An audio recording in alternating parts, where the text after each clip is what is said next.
everyone, this is Nikita Vaid, and in this video we are going to do a question on planning and operational variance. So, a managing director of Petro KL Limited PTKLL thinks that standard costing has little to offer in the reporting of material variances due to frequently change in price of material. Managing director बोलता है petro KL limited का कि standard costing का ज़्यादा role नहीं है in reporting of material variances. क्यों? Because price of material बहुत ही फ्रीक्वेंटली चेंज हो रहे हैं. PTKLL can utilize one of two equally suitable raw material and always plan to utilize the raw material which will lead to cheapest total production cost. PTKLL के पास दो raw material है, एक output के लिए दो रॉ मटेरियल के option है और वो वाला ऑप्शन चूज करेगा ऑफ कोर्स जो ज़्यादा चीप मिलेगा, right? However, PTKLL is frequently trapped by price changes and the material actually used often provides after the event to have been more expensive than the alternative which was originally rejected.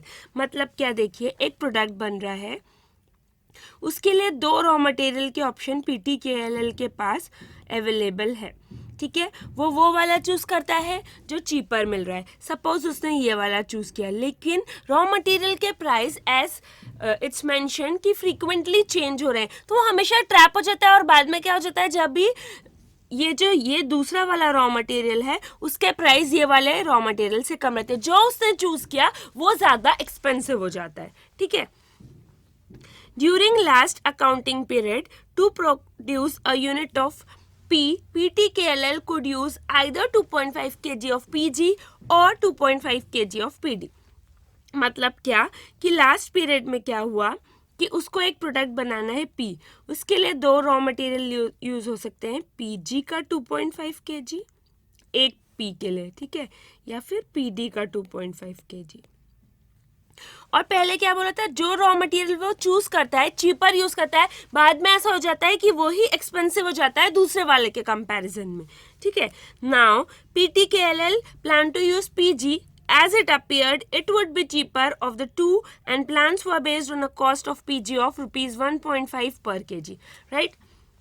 PG और PD दोनों use कर सकता है one product of P के लिए 2.5 kg. तो वो क्या चूज करता है, PG चूज करता है. क्यों? क्योंकि अभी क्या वो चीपर है, 1.5 रुपीज पर kg है, ठीक है? Due to market movements, the actual price change, and if PTKLL had purchased efficiently, the cost would have been. Market movement के वजह से price change हुआ और PTKLL अगर efficiently purchase करता है तो price ये है, PG का 2.25 पर kg और PD का ₹2 पर kg. देखो अभी भी वही हुआ कि actual क्या हुआ, ₹2.25 पर kg और ये ₹2 पर kg.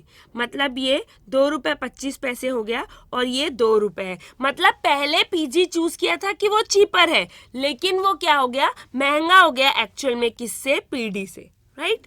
Now production of P was 1000 units and usage of PG amounted to 2700 kg at a total cost of rupees 6480 rupees. मतलब क्या, प्रोडक्शन ऑफ P कितना, 1000 यूनिट्स का, एक्चुअल में प्रोडक्शन ऑफ P कितने यूनिट्स का, 1000 यूनिट्स का, और आपको PG कितना 2700 kg लगा actually at a total cost of 6480. कितना लगा एक्चुअली में? वैसे स्टैंडर्ड के हिसाब से तो लगना चाहिए 1000 के लिए कितना, 2.5 kg के हिसाब से 2500, लेकिन उसको एक्चुअल में 2700 लगा एट द रेट ऑफ कितना, ₹6480. मतलब पर kg कितना, 6480 डिवाइडेड बाय 2070, यानी एक्चुअल में पर kg 2.5, राइट? ये एक्चुअल डेटा है पूरा. अभी क्वेश्चन में क्या पूछ रहा है, analyse the material variance for P by, आपको मटेरियल वेरिएंस एनालाइज करना है पी का बाय ट्रेडिशनल वेरिएंस एनालिसिस, मतलब जैसे करते हैं normal price variance usage variance निकाल के, and an approach which distinguish between planning and operational variance, और एक अप्रोच जो डिस्टिंग्विश करती है प्लानिंग और ऑपरेशनल वेरिएंस में। प्लानिंग वेरिएंस क्या होता है, प्लानिंग वेरिएंस है रिवाइज्ड, जो रिवाइज हुआ जो प्राइस वगैरह वर्सेस ओरिजिनल, जो ओरिजिनल है, ठीक है, जो एक्चुअल है, सॉरी ओरिजिनल मतलब जो आपने डिसाइड करके रखा था, जो रिवाइज हुआ है प्लस वर्सेस जो पहले ओरिजिनल था। एंड ऑपरेशनल क्या होता है, रिवाइज्ड वर्सेस एक्चुअल, राइट। सो पहले ट्रेडिशनल वेरिएंस एनालिसिस से आप निकालेंगे, traditional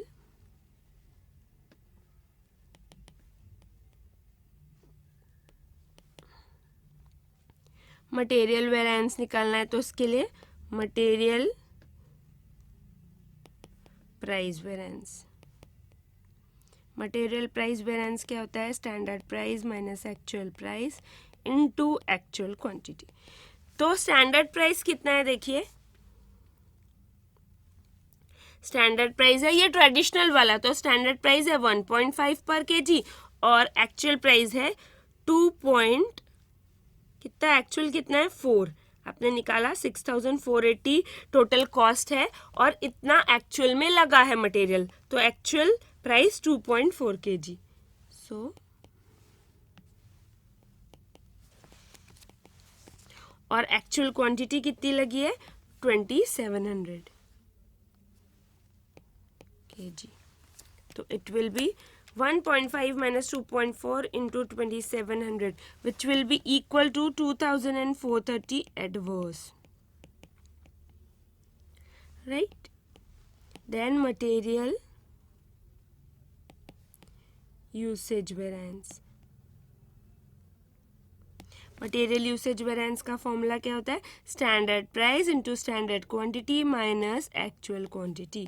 so standard price is 1.5, right. Standard quantity कितनी लगनी चाहिए थी for actual output 2500 because 2.5 kg for one output, और वैसे 1000 आउटपुट है, सो 2500 माइनस एक्चुअल में 2700 लगी, so it is 300 adverse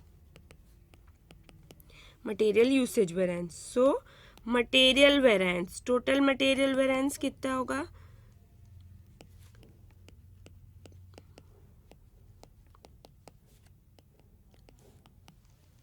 $2730 adverse, right. ये निकल गया traditional variance analysis. Now second one is planning and operational variance, right. तो ऑपरेशनल वेरिएंस क्या होते हैं, ऑपरेशनल वेरिएंस होते हैं एक्चुअल वर्सेस रिवाइज्ड, मतलब जो डेटा एक्चुअल है वर्सेस जो रिवाइज्ड डेटा है, ठीक है। तो पहला price variance,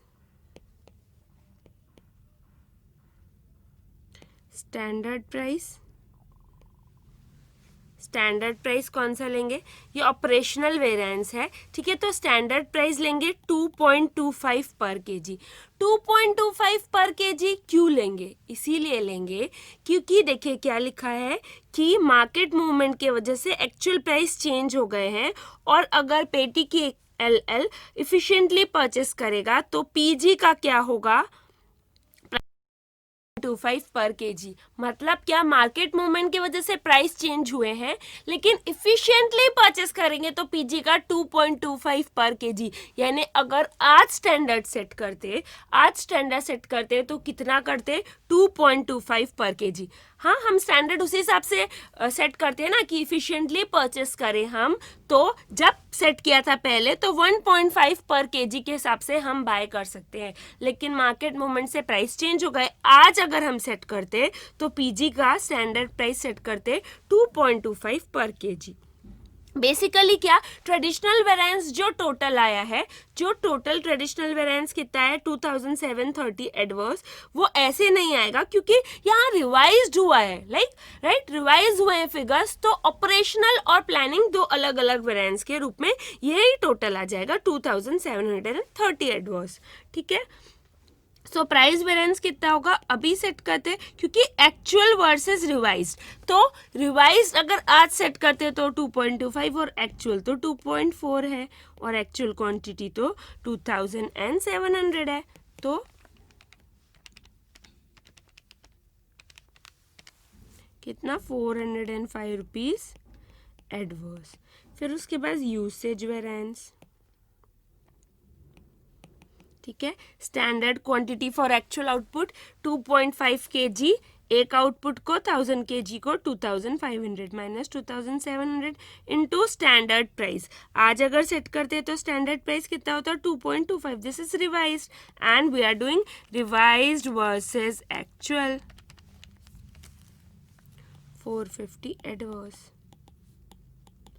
total variance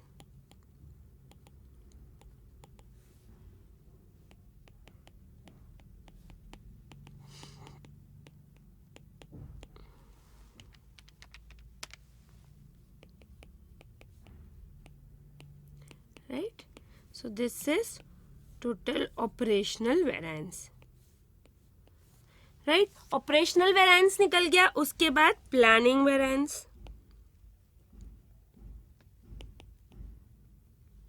planning variance क्या होता है, ये actual versus revised है। फिर planning variance क्या होता है, revised versus original, जो ओरिजिनली प्लान हुआ था वो वर्सेस जो प्लानिंग वेरिएंस, यानी जो ओरिजिनली प्लान हुआ था वर्सेस जो रिवाइज प्लानिंग है, राइट। ऑपरेशनल वेरिएंस यानी जो रिवाइज प्लानिंग है वर्सेस जो एक्चुअली में ऑपरेशनली हो रहा है। ठीक है, सो प्लानिंग वेरिएंस निकालते हैं आप। उसमें दो है, एक कंट्रोलेबल है। कंट्रोलेबल कौन सा है, देखिए, यूसेज का तो कोई भी प्लानिंग वेरिएंस नहीं है, कुछ भी रिवीजन नहीं है, प्राइस का रिवीजन है। ठीक है, तो कंट्रोलेबल क्या है, दो रॉ मटेरियल थे, पीजी और पीडी, तो आप दोनों में से कुछ भी यूज कर सकते थे। आपने पीजी यूज किया। स्टैंडर्ड वेरिएंस एनालिसिस में, सॉरी ट्रेडिशनल वेरिएंस एनालिसिस में आपने क्या किया, 1.5 माइनस 2.4 किया। लेकिन ऑपरेशनल और वेरिएंस में क्या किया, आपने ऑपरेशनल लिया और उसमें 2.25 माइनस 2.4 किया, राइट। लेकिन आप ये सोचिए, देखिए ट्रेडिशनल में कितना था, 1.5 प्राइस का वेरिएंस माइनस 2.4, उसमें से ऑपरेशनल में आपने कितना ले लिया, 2.25 माइनस 2.4, तो अभी कितना बचा, 1.5 और 2.25 का डिफरेंस बचा है, राइट। ट्रेडिशनल में टोटल था 1.5 माइनस 2.4, ऑपरेशनल में आपने लिया 2.25 माइनस 2.4, तो अभी डिफरेंस किसका बचा, 1.5 और 2.25 के बीच। तो 1.5 और 2.25 के बीच में डिफरेंस में कंट्रोलेबल और अनकंट्रोलेबल है। कंट्रोलेबल कौन सा है कि आपने पीजी सिलेक्ट किया 2.25, आप अगर पीडी करते तो कितना होता है, ₹2। ठीक है, तो 2.25 और 2 का डिफरेंस तो क्या है, कंट्रोलेबल है कि आप पीजी की जगह पीडी चूज करते, आप पे था ना चूज करना, दोनों रॉ मटेरियल में से कोई भी यूज कर सकते थे। तो 0.25 का डिफरेंस तो कंट्रोलेबल है। लेकिन मार्केट मूवमेंट की वजह से जो चेंज हुआ